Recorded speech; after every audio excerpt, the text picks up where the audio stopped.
Igbo ndị mana ege m ntị ekenekwa m ọnụ ebe ọ bụghị nọ n'ụbọchị nke taata biko na we woke up with a very breaking and shocking news. Tupu anyị aga n'iru na-enegodo na this video.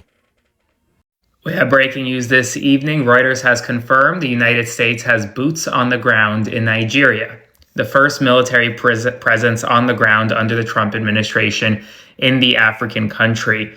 U.S. forces have been dispatched to Nigeria to target ISIS in the country, according to reports. This is a significant escalation. We're not officially at war with Nigeria. Congress hasn't declared war, but yet we have American boots on the ground in Nigeria right now. A military team has been dispatched to the country. It's unclear whether or not Nigeria permitted this. This comes after the United States conducted airstrikes in Nigeria. Now, they're very different things, right? Airstrikes are one thing. Putting boots on the ground in Nigeria is a whole different thing, which means that we could very well see significant military action right now in Nigeria. I will continue to provide you more updates as we get more information. Spread the word and follow along to stay up to date on all the news that you need to know about. More to come soon. It's Joe from Georgia. This is big breaking news. United States troops have landed in Nigeria and they have boots on the ground of United States soldiers. This isn't an airstrike. These are actual physical soldiers are in the country of Nigeria right now. The Trump administration has announced that this evening. They're also saying that the reason the troops are there is to carry out a mission against ISIS, the same terrorist organization that the president had claimed to have completely done away with in his first term. So here we are, another military operation by this administration. The ones who deserve the Peace Prize. While we've got American troops on Nigerian soil. Now, it's not even known yet if Nigeria agreed to the United States troops being there. We're going to get more information, but once again, you've got a president who says he's the peace president, and now we've got troops in an African country with real boots on the ground. I'm on Nunesigia. So I'm going for that video. When I wonder say gini mezi. Yeah, because first of all, most of fear na Vanguard news. Nigeria make aba Nigerian social news media because now they are full of ase hana ase no wa adrona here. Nigerian news mainstream media asebo go one na head iche na BBC na CNN ha se alo. So ngwa nkete then fokwa na another page, one guy non trust kwa very well able genuine news Alaji English Alaji mwese na okwu awokwa na kacham. So was na anase na America land yana. And to make the matter very complicated now, Nigerian government na ase na ha emero the thing approve that na ha moro he nworo approval na nda just no land there. And from the sources now for which I cannot share for now, they are saying that now has sent the small troops, and the kedebe those troops naga between the border between Benue State and North. Hanaraba not direct.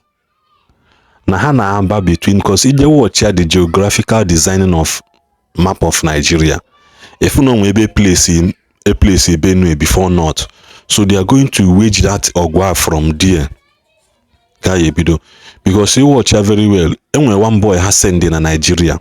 One boy on your has sent in Nigeria. Came by how many getting to 1 month now.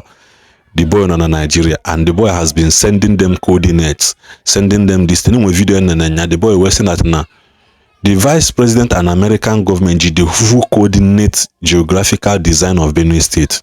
Now had Jos.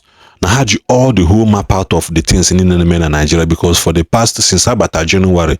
From middle of January till now, I won't able to be in Nigeria now between Benue State to Jos and some part of North. I won't able to be able no bandits and no able to more than 400 people in this space of 2 weeks. And one now we're gonna more than 400.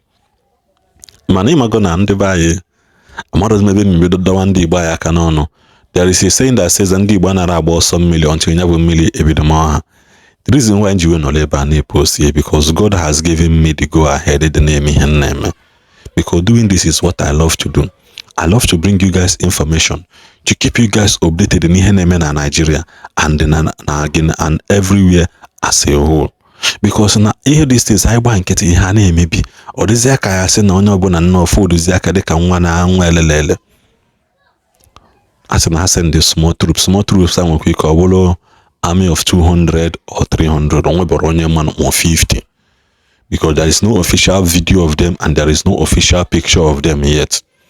Man, I believe that as the day progresses, they will be cited and people people post her, and to make it Kangwazunu Kosiwede, Oburota Ataka Han on Nigeria already. Hano go na mba Africa na eche Kenya ha order ha batawa. Hisi obodo Igbo fly ya bata direct. No. The report says that boot on ground, not that they have landed.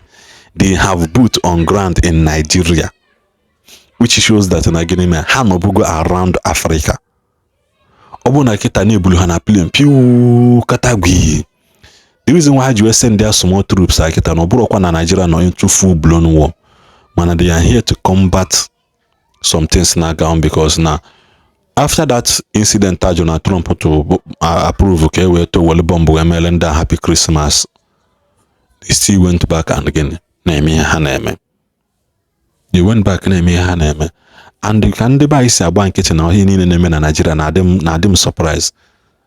I know ya na hide after here because be me him back me mother pela me video maka cross so ejike mbakati na roundabout so unu prefer ke will roundabout na achu aja ka na wufu aja ebe unu pụtazi ya bụla aja ka na achu dia. Okay, sin na ndị ọcha na-achụ aja unu nwanụ si na ndị ọcha na-reje ụka na-achụ aja ha na-elita dia main road ka unu si mee nke unu. No, let us be accurate in ihe anyị na-eme now. Ha na-elita main road ka ndị ba si elita main road. So mpaka decide turn roundabout to ebe ya bụ ịpụta inenele anya na people keep imago amara m ihe ọbụla gbasa Jesus Christ na abụ na ara mana still yet nwere nke unu ji aka. Humanity nwanụ na-adị eme people full of wickedness.